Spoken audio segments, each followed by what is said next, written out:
Bismillahirrahmanirrahim.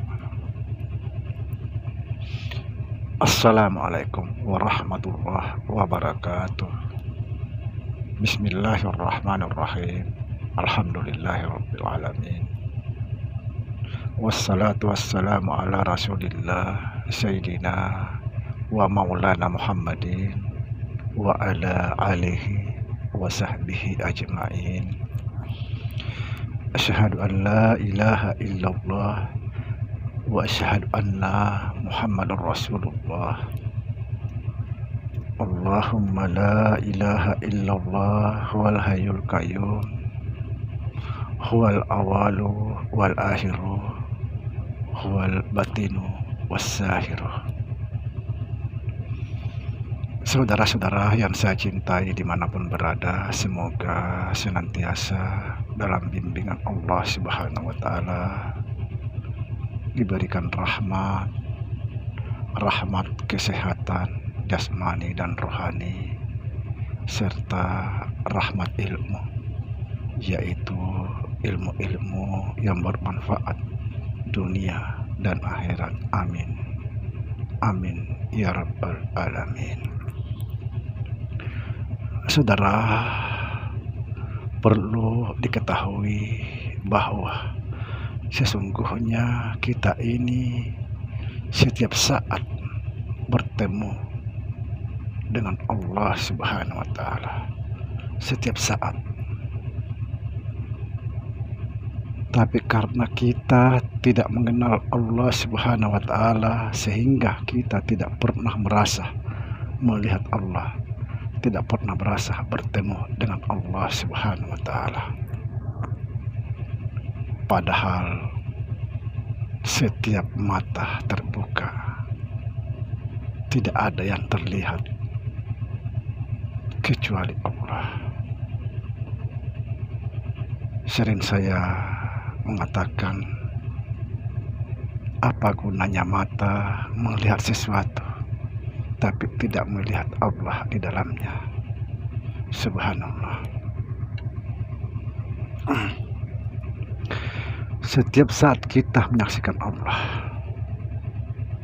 setiap saat, mustahil kita tidak bisa melihat Allah. Allah itu asal kejadian kita.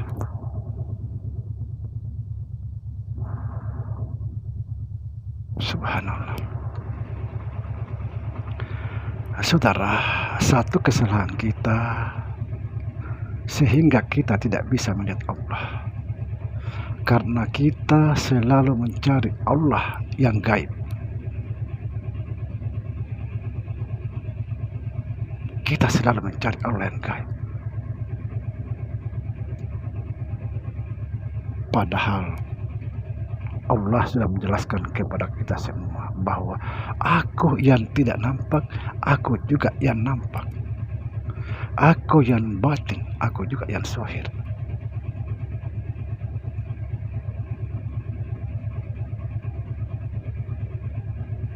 Mana mungkin kita bisa melihat Allah karena kita mencari yang tidak nampak, padahal Dia juga yang nampak. Subhanallah. Kata Allah, Aku yang batin, Aku juga yang zahir. Lalu siapa Allah yang zahir atau yang nampak? Saudara, yang disebut Allah itu adalah Nur Muhammad. Nur Muhammad. Asal kejadian roh dan asal kejadian batan tubuh kita ini. Jadi mana mungkin kita tidak bisa melihat Allah? Subhanallah.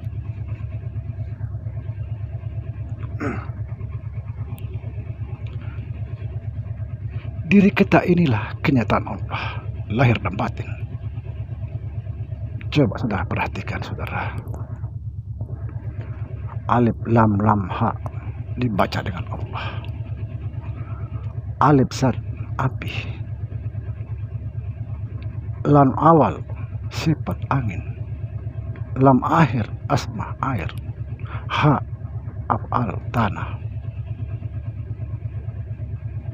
Api, angin, air, tanah, inilah asal kejadian batan tubuh kita ini. Batan tubuh kita ini juga daripada Nur Muhammad. Tanah itu daripada air, air itu daripada angin, angin itu daripada api, api itu daripada Nur Muhammad. Subhanallah. Jadi mustahil kita tidak melihat Allah, saudara. Kita harus selalu menekankan dalam diri bahwa dari Allah, kita harus kembali kepada Allah.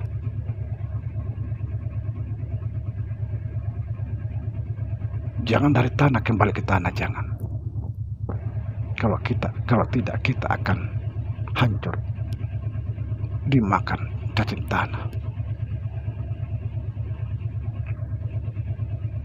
Kemudian rahasia pada kita, sifat nyawa pada kita, asma hati pada kita, af'al tubuh pada kita.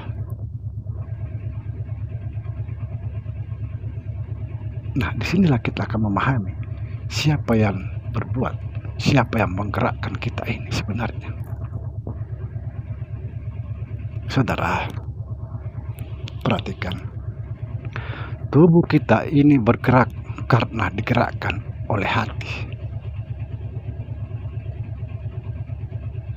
Hati kita bergerak karena digerakkan oleh nyawa. Nyawa kita bergerak karena digerakkan oleh rahasia. Artinya, rahasia menggerakkan atau memerintahkan nyawa. Dan nyawa itu menggerakkan atau memerintahkan hati. Dan hati itu menggerakkan atau memerintahkan tubuh kita ini. Artinya, tubuh diperintah oleh hati atau digerakkan oleh hati. Hati diperintah atau digerakkan oleh nyawa. Nyawa diperintah atau digerakkan oleh rahasia. Di hati inilah ada penyimpanan.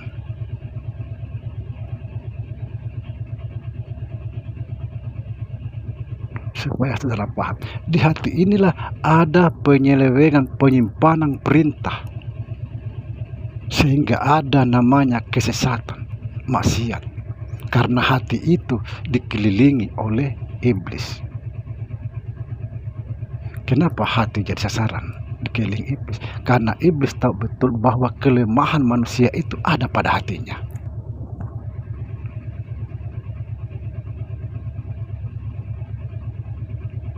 Hati ini selalu dibisikkan dengan iblis, begini, begini, begini. Hati ini jadi hamba iblis, mengikuti segala arahan iblis. Kebetulan hati juga haus dengan kesesatan duniawi. Itulah sebabnya saudara, kita diperintahkan untuk selalu berzikir, memenuhi hati dengan zikrullah, agar hati itu penuh dengan asma Allah, zikrullah, sehingga hati itu penuh dengan zikrullah, maka tidak ada lagi yang bisa masuk ke dalamnya kecuali Allah. Subhanallah. Disinilah kita memahami siapa yang berbuat maksiat. Hati inilah dikatakan oleh Allah Subhanahu wa Ta'ala bahwa di dalam dirimu ada egoku menentangku. Karena hati itu dikuasai oleh iblis.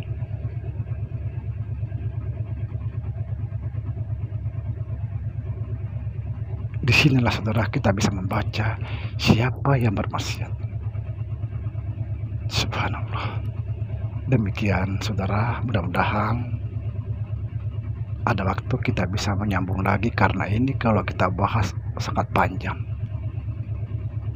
Assalamualaikum warahmatullahi wabarakatuh.